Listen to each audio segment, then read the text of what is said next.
ዓለማችን ከጊዜ ወደ ጊዜ ጦረኝነት ባህሪ እየታየባት ነው። ጉልበተኛ መሪዎች አቅማቸውን ስላፈረጠሙ ብቻ ያሻቸውን ነገር ይፈጽማሉ። በፈለጉት ሀገር ጉዳይ ውስጥ ገብተው ወሳኝም ይሆናሉ። መሪዎችን ይቀይራሉ። ሲያሻቸውም የዛች ሀገርን የተፈጥሮ ሀብት ይቀራመታሉ፣ ይቆጣጠራሉ፣ ይወርሳሉ። እንደ ዓለም ምግብ ፕሮግራም መረጃ ከሆነ ከዓለማችን ሕዝብ ውስጥ ወደ 318 ሚሊዮን የሚሆነው ሰው የሚላስ የሚቀመስ የሌለው ረሃብተኛ ነው። አብዛኛው ረሃብተኛ የሚኖረው ደግሞ አፍሪካ ውስጥ ነው። የተባበሩት መንግስታት ድርጅት ላለፉት ዓመታቶች ድሆችን በዘላቂነት ከድህነት ለማውጣት ችግራቸውንም እንዲወጡት ለማድረግ ሲል የተለያዩ አማራጮችን በመጠቀም አባል ሀገራቱ መዋጮ እንዲያዋጡ ቢጠይቅም የሚሰማ ሀገር ግን አጣም። በተለይ አሜሪካ ላለፉት ጊዜያት የመንግስታቱ ድርጅት መርህን ስትጥስም ተሰጠው የነበረው ድጋፍም ከማቋረጥ ባለፈ ለዘላቂ ልማት ታበረክተው የነበረውን ከፍተኛ ድጋፍ ካቆመች ዓመታትን አስቆጥራለች። ከዛ ይልቅ አሜሪካ እየተዋጣላት ያለው ነገር ቢኖር አምባገነን መሆኗንና ለዓለም አቀፍ ግጋት አለመገዛት፣ ያሻትን መሪ መግደልና ማፈን ያሉ ስራዎች ነው እየተዋጣላት ያለው። ሩሲያም ቢሆን የአምባገነንነት ጠባይ እየታየባት ነው። ከ4 ዓመት በፊት የጀመረችው የዩክሬን ጦርነት ዛሬም ድረስ ሁለቱንም ሀገራት እያደቀቃቸው ሲሆን የጦር መሳሪያ ምርቶችን እንደ አይጦች ራሳቸው ላይም እየሞከሩ ነው። በሩሲያ ዩክሬን ጦርነት ምክንያት በቢሊየን የሚቆጠር ንብረት ወድሟል። ሰዎች ተገድለዋል፣ ተፈናቅለዋል። ሆስፒታሎች፣ ትምህርት ቤቶችና ሌሎችም መሰረተ ልማቶች በተለይ በዩክሬን ተጎድተዋል፣ ወድመዋል። በሩሲያም አንዳንድ ፋብሪካዎች ላይ ጉዳት ደርሷል። በእስያ በኩልም በቻይናና ታይላንድ ያለው ውጥረት ከቀን ወደ ቀን እያየለ ነው። ቻይና ታይዋን ግዛቴ ናት፣ ታይዋን ደግሞ ራሴ የቻልኩ ነኝ በሚለው የገቡበት እሰጥ አገባ ከጊዜ ወደ ጊዜ አስፈሪ የሆነ መጥቷል። በምስራቅ አፍሪካም ቢሆን በኢትዮጵያና ኤርትራ መካከል በአሰብ ወደብ ምክንያት ያለው የጦርነት ስሜት ከቀን ወደ ቀን እየተባባሰ መጥቷል። በሌላ በኩል ደግሞ ብዙ ሚሊዮን የሚባሉ ሰዎች የሚበሉት አጥተው በረሃብ ይሞታሉ። የሚላስ የሚቀመስ ቤታቸው ጠፍቶ በችግር አለንጋ ይገረፋሉ። የዓለም መሪዎች ደግሞ ሰውን ወደሚበላ ጦርነት ድግስ ለመግባት ሌት ተቀን ይለፋሉ። ከደቂቃ ወደ ደቂቃም ይፎክራሉ። ጦር መሳሪያቸውንም ይስላሉ። እንደ ጎርጎሮሳውያኑ የዘመን አቆጣጠር የካቲት 27 ዕለት ቅዳሜ ማለዳ የፈነዳው የመካከለኛው ጦርነት ዓለምን እስካሁን ድረስ እያመሳት ነው። በመካከለኛው ምስራቅ ያለው ውጥረት አሁን ካለንበት 26 አንጻር ሲታይ ዓለም ከሁለተኛው ዓለም ጦርነት በኋላ አይታው የማታውቀው አስፈሪ ደረጃ ላይ መድረሷን ያመለክታል። ይህም ዝም ብሎ የሶስት ሀገራት ግጭትም አይደለም። ይህ የዓለምን የኃይል ሚዛን የሚቀይር፣ የኢኮኖሚ ስርዓቱን የሚያናጋ፣ የነዳጅ ዘይት ኃይል ዘርፍን መሰረት የሚንድና ምናልባትም ሶስተኛው የዓለም ጦርነት ሊቀሰቅስ የሚችል የባሩድ ክምር የባሩድ ሽታም ነው። ኢራን የኒውክሌር ቴክኖሎጂዋን ወደ መጨረሻው ምዕራፍ አድርሳለች ስትባል በአሜሪካና እስራኤል ክስ በተደጋጋሚ ቀርቦባታል። ኢራን ደግሞ የለም ይህ በሬ ወለደ ውሸት ነው፣ የሚበሏትን አሞራ ዥግራናት ይሏታል ነው ነገሩ። እኔ ኒውክሌር የጦር መሳሪያ ለመታጠቅ ህልም የለኝም፣ ይህ አሜሪካና እስራኤል እኔን ለመጉዳት የሚያስቡት ሴራ ነው ስትልም ተደጋጋሚ አስተባብላለች። ግን ሰሚ አጣለች። እስራኤል በምንም ተአምር አቶሚክ ቦምብ የታጠቀች ኢራንን በመካከለኛው ምስራቅ አላስተናግድም በማለት የመጨረሻውን ማስጠንቀቂያ በተደጋጋሚ ከአሜሪካ አጋራው ጋር ስትሰጥ የነበረ ሲሆን የቃላት ጦርነቱም በየጊዜው እየጠነከረ እንደነበር የቅርብ ጊዜያት ትዝታ ነው። ዓለም አቀፉ የአቶሚክ ኢነርጂ ተቋም ለኢራን ጦርነት መነሻ ምክንያት ስለሆነው የኒውክሌር ጦር መሳሪያ ምርት ጉዳይ በቅርቡ መረጃውን አጥንቶ ይፋ አድርጓል። በዚህ መረጃ መሰረት ኢራን የተጣራ 60 በመቶ ዩራኒየም አብላልታ ይዛለች። ይህ መጠን 90 በመቶ የሚሆነው የኒውክሌር ቦምብ ለመስራት በቂ ነው ሲልም የዓለም አቀፉ የአቶሚክ ኢነርጂ ተቋም ይፋ አድርጓል። ነገር ግን ይላል ተቋሙ ኢራን እስካሁን ድረስ የኒውክሌር ጦር መሳሪያ ለማምረት የሚያስችል መሰረተ ልማትም ሆነ ንድፍ አላዘጋጀችም ሲል የደረሰበትን ግምገማ አስቀምጧል። አሜሪካና እስራኤል ግን በቃኛ ብለናል፣ ሌላ ማስረጃ እንሻም የሚል ምላሽን ሰጥተዋል። ጦርነቱንም በይፋ በዚህ ምክንያት ከፍተዋል። አሜሪካ እስራኤል በኢራን ላይ የከፈተችው ጦርነት እንዳያመልጣት እየታገለች እንደነበርም መረጃዎች ያሳያሉ። በዚህ ምክንያት ከእስራኤል ጋር በመሆን ኢራንን በጀት አቅሏ እስኪሳት ድረስ ትደበድባለች። በሃይፐርሶኒክ ሚሳኤልም የኢራንን መሰረተ ልማቶች ታወድማለች። ትምህርት ቤቶች፣ ሆስፒታሎችንም በየጊዜው ትደበድባለች። ጦርነቱ እንደተጀመረ 140 የሚሆኑ በሴት ትምህርት ቤት ማደሪያ ላይ የነበሩ ሴት ተማሪዎችን በእስራኤል አሜሪካ የአየር ጥቃት ተገድለዋል። ዛሬ በዚህ ልዩ ዝግጅታችን ከቴህራን እስከ ዋሽንግተን ከቴል አቪቭ እስከ ቀይ ባህር ያለውን ሚስጥራዊ እንቅስቃሴም ዝርዝር መረጃዎች ይዘናል። አብራችሁን ቆዩ። ኢራን ለበርካታ 10 ዓመታት ስትከተለው የነበረው የፕሮክሲ ዋር ወይም በተላላኪዎች የመዋጋት ስልት አሁን መልክ ቀይሯል። ቀደም ሲል በሊባኖስ ሂዝቦላ፣ በየመን ሁቲዎች፣ በጋዛ ሐማስን በመጠቀም የምታደርገው ተኩስ አሁን ወደ ቀጥተኛ ግንኙነት ተሸጋግሯል።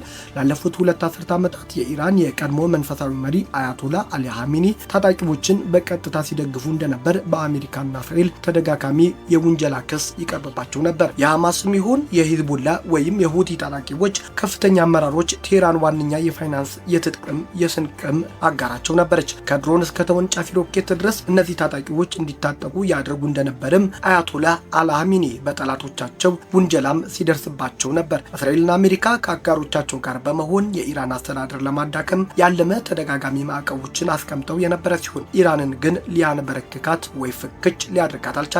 ይልቁንም ኢራን ተላላኪዎቿ ናቸው በሚባሉት በሂዝቦላ፣ ሐማስና በሌሎች ታጣቂዎች ስምነት እስራኤል ላይ ዘወርዋራ ጥቃቶችን ስታደርግ ጦርነትን ስትከፍት እንደነበር በተደጋጋሚ ይነገራል። ላለፉት ዓመታቶች እስራኤል በስለላ መረቦቿ አማካኝነት የኢራን እንቅስቃሴን ስትከታተል የነበረ ሲሆን አስፈላጊ ሆኖ ስታገኝም የሀገራቱን ከፍተኛ የኒኩሌር ተመራማሪዎች የጦር አበጋዞችም ቤታቸው ድረስ እየሄደች ትገድላቸው ነበር። የሐማስ ከፍተኛ ሹማምንትም ወደ ቴህራን በሄዱበት ወቅት ባረፉበት ጥብቅና ሚስጥራዊ ስፍራ በተባለው ቦታ በእስራኤል ተገድለዋል። ነገር ግን ኢራን በየጊዜው የምትታጠቃቸው ዘመናዊ የጦር መሳሪያዎች ለአሜሪካና እስራኤል እንቅልፍ የሚሰጡ ጉዳይ አልሆነም። የኢራን የድሮን ጦር መሳሪያ በብዙ ሀገራት ዘንድ ተፈላጊ እንዲሆኑ አድርጓቸዋል። ሸሂድ 130 ድሮኖች የሚመረቱበት ወጪ አነስተኛ ከመሆኑም በላይ ጥቃት ለማድረስ ፍቱንና አጥፍቶ ጠፊ መሆናቸው ለጦርነት አዋጭ መሆናቸውን በራሷ በጠላቷ አሜሪካ ተወደው አስመስሎ ለመስራትም ተሞክሯል። ሻሂድ የተባሉት ድሮኖች በዩክሬን ሩሲያ ጦርነት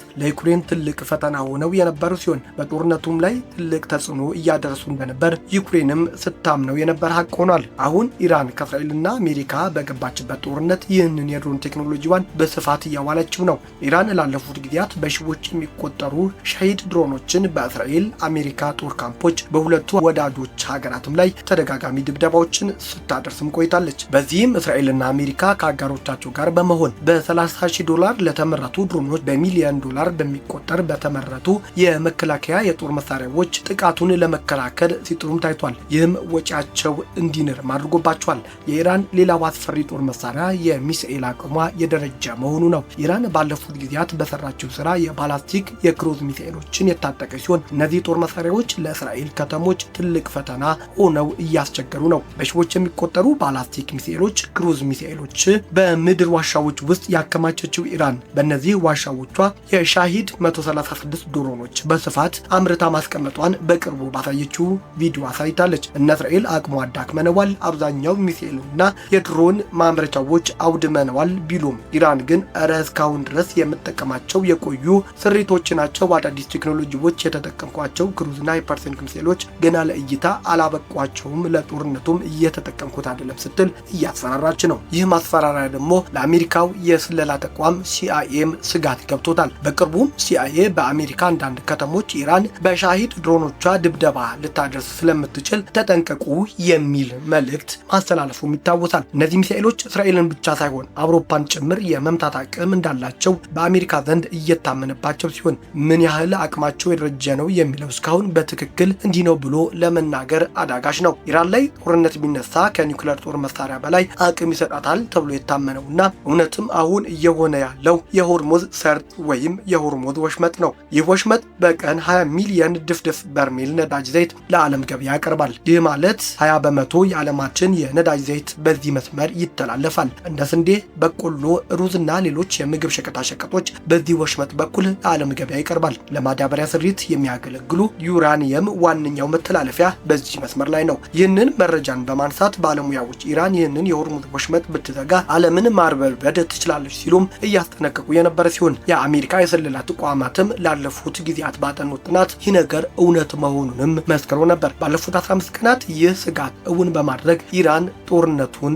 አፋፍመዋለች። የነዳጅ ዘይት ዋጋ ማሻቀብ፣ የጋዝ ዋጋ ጣሪያ መንካትና ሌሎችም ችግሮች በዓለም ገበያ እየታየ ነው። ለዛቡም በቀናት ውስጥ ባለፉት 15 ቀናት የእስራኤል አሜሪካ ዕቃ ጫኝ መርከቦች በዚህ ስፍራ ማለፍ ተስኗቸው በወር ውስጥ ከ3000 በላይ መርከቦች መርመስመሻ የነበረው የሆርሙዝ ወሽመጥ አሁን ጭር ብሏል። እስራኤል በባህረ ሰላጤው አካባቢ ያለውን የአቅም መጠናከር አይቻለው ስትል ባለፉት 2 ዓመታት ውስጥ የደህንነት መዋቅሯን ሙሉ ለሙሉ ቀይራለች። አይረን ድሮሚ እና አሮ 3 የተባሉት የመከላከያ ዘዴዎች አሁን በሰው ሰራሽ አስተውሎት የታገዘ ሆነዋልም እያለች ነው እስራኤል። ሌሎችም ብዙ ቴክኖሎጂዎች እያመረትኩ ነው የምትለው እስራኤል ከአሜሪካም ያለምንም ከልካይነት ያሻትን የጦር መሳሪያ ትገዛለች።